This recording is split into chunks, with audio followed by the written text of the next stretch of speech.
Obboloota koo akkuma argaa jirtanii ijoolleen kun Saudi Arabiyaa keessatti biiroo keessatti kan hedduu takka as qayya'amaa turanidha.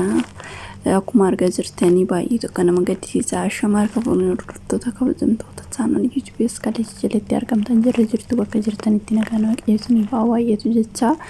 Egaa obboleewwan yeroo darbee Saudi Arabiyaan cufamuu fi akkasumas mootummaan seera Arabaasii jedhee maxxanseen ture.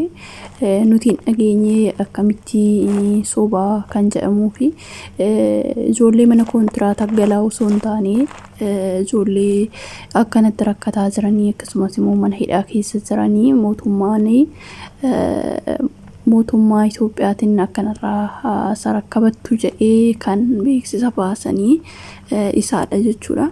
Miila darbee yaa ta'u malee yeroo ammaa kanatti namoonni ala hojjetanii galchaatii jira jechuudha. Mootummaan akkuma argaa jirtanii waraqata wayitiin namoota hedduu galchee warreen Einbsayyitiin Facebookii Einbsayyitii qabdan gara Einbsayyitiin takataattaluu dandeessu. So kanaaf warri waraqata hin qabnellee akkasumas warreen seeran ala jirtanillee booda akka rakkoo isinirraan hin geenye gara biyyatti galchaa akka jiruu fi qophiirra akka jiran asumarraan isin akka dhageessan siniin jedha. So ijoolleen immoo beektanii yeroo baay'ee dhugaa dubbachuuf waan baay'ee takka nama gaddisiisu maal seetanii obboloota koo ijoollee osoo cufamee wayyaa maaliif akkana jettee naan jettanii turtanii maaliifan jedhee dhugaa dubbachuuf ijoollee hedduu ijoollee biyya kiyyaallee ijoollee hedduu rakkatanii anillee asii achitti gargaaruuf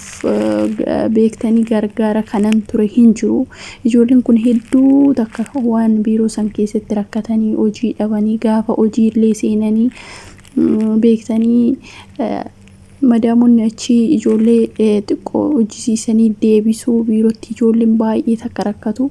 Kanaafiyyuu ijoolleen kun osoo hojii aanan biraa qayyaratu osoo ijoollee namni hin jiraanne immoo isuma eenja'anii hojjisiisu jechuudha. Kanaaf osoo hojii kana osoo ijoolleen kun osoo ammaasii achi dhaquu baatanii gaariidha jedheetiin yaadama. Kanaafuu ijoolleen asii achi waan dhaqaniif ijoolleen walirratti baay'ee takka rakkattee hanga lubbuudhaan darbuutillee geessee jirti jechuudha. Ijoolleen achitti biiroo san keessatti dhugaa dubbachuu waan baay'ee takka nama gaddisiisu. Kanaaf kan yaa cufamtu jedhee dhugaa dubbachumaaf akkana jetta biyya keenya keessatti biyya keenya rakkoo biyya keenya hin argitaa naan jettanii ijoolleen koomentiidhaan illee jettanii jirtu. Garuu immoo biyya ofii keessatti yoo du'anillee maatiin ofii nama awwaallachuu wayyanii beektu. Ijoolleen meeqa akkatti lubbuudhaan dabartee yookiin immoo ammaatti bakka buuteen isaanii dhabamee hin jiru jechuudha ijoolleen Saudi Arabiyaa keessatti jechuudha. Innaa kanaafiyyuu yaa obboloota koo wanti nani jedhee fi isa kanaaf ijoolleen kun akkanatti rakkataa jirti biiroo adda addaa keessatti bakka tokko waan namni tokko bakka gaarii yoo ga'ee yookiin immoo bakka gaarii yoo jiraate rakkina akkanaa kanallee argee maaliif yeroo jalqabaa biyya kana Dubaay kana dhufu akkana ture. Walirratti fiduu ijoolleen bakka biiroo hundi kan namoonni dhugaa dubbachuuf maal jedhee isinitti hima. So achi ijoolleen rakkatanii maal jedhanii iyyatanii gara Einbsayyiitti illee Einbsayyiin achi hin cufsiisee hin beeku yaadattuu ta'ee bara darbeessiin cufamtee turte. Innaa naannoo waggaa tokkooti ol kan cufamte Dubaay cufamtee ijoolleen dhugaa dubbachuuf isaan sababa saniin hojii argatanii hojii seenanii jechuudha. Ammas immoo osoo biyyarraa fiduu baatanii isaanuma kana hojii qabsiisanii bareedadha. Maaliif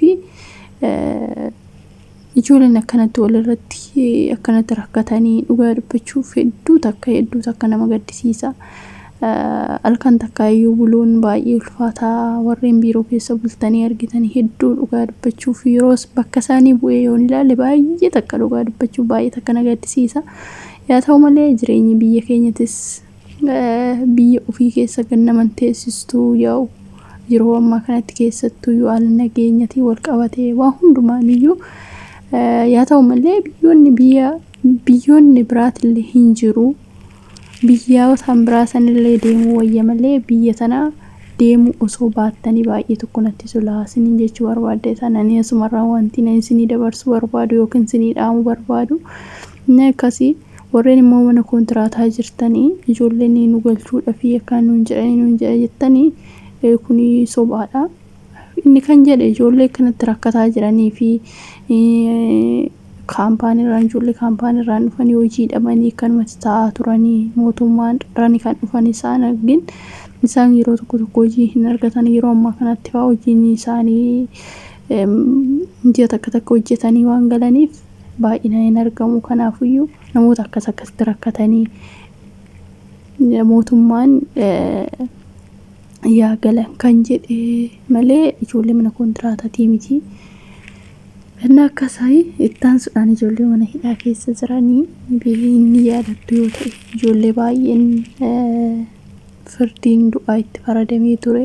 Isaan immoo namoonni sagalee ta'anii fi namoonni muraasni du'anii namoonni muraasni immoo afaanitti fakkaata isaan akka dhagayetti isaan akka gara biyyaatti deebi'anii kan jedhudha. Kan Einbsayyitiin amma ammaatti maxxansaa jiru jechuudha. Namoonni galanis hin jiru samoonuma kana kan galan illee hin jiru kan immoo galaa jiran illee hin jiru warri waraqata hin qabne akkasumas passportii hin qabne sirriitti hordofuu dandeessu karaa Einbsayyii jechuudha. Karaa Facebook isaanii isiniif maxxansaa Facebook isaanii Facebookiin Saudi Arabia Einbsayyitii kan jedhu walii baay'eedha. Warroota barbaadan isiniif maxxansaa ilaaluu dandeessu. Beeksisni yeroo paaspoortiin isiniif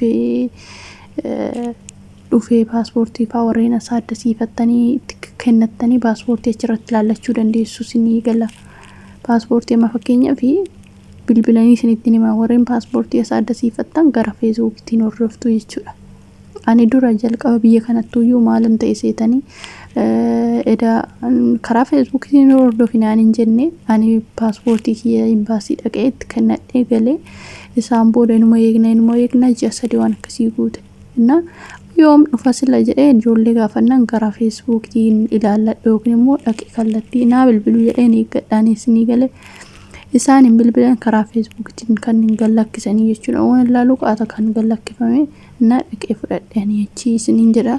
So akkasitti paaspoortiin nu jalaa ture warreen jettanii paaspoortiillee saaddasaa waan akkasii kana achirratti gallakkisu waan ta'eef isaan hin bilbilan namoota hedduu waan ta'eef bilbilan hin danda'a waan ta'eef kanaafuu achirraa laallattanii beeksisa paaspoortiin dhufe kan jedhu amma samoonni kanatti kan dhufe paaspoortii nama hedduuti achirraa laallachuu dandeessu sumarra warreen Saudi Arabia jirtanii isiniin jedha obboloota. So waan akkasiitii waa'ee galmaataa ammoo galmaan kana fakkaata warroota waraqata hin qabne warroota seeran ala hojjetaa jirudha kan galaadha jedhama malee namoota kaanii miti isiniin jedha sumarraanii. Innaa kana fakkaataa warreen gaafii na gaafattan immoo gaafii nama baay'ee hin deebisne koomentii keessan illee baay'ee waan ta'e dubbisee ta'u hin finne sumarraan nuunan saatii argadhee dubbisee isiniif deebisuu hin danda'a sumarraan dhiifama isiniin jedha warreen isiniin deebisinii. Warreen immoo gaafii na gaafattan gaafiin keessan kana fakkaataa isiniin jedha. Lammata irra deebi'ee nuus jedhu jedheen beektanii barreeffama wayiitiin wal fakkaataa waan an argeef deebi'ee isiniif maxxansaa. Namoonni baay'een galaniitii jiru galaatii jiru kan galuu qophiirra jiru baay'eedha waan ta'eef warreen waraqata hin qabne akkasumas paaspoortii hin qabne itti qophooftanii galuu dandeessu isiniin jedha.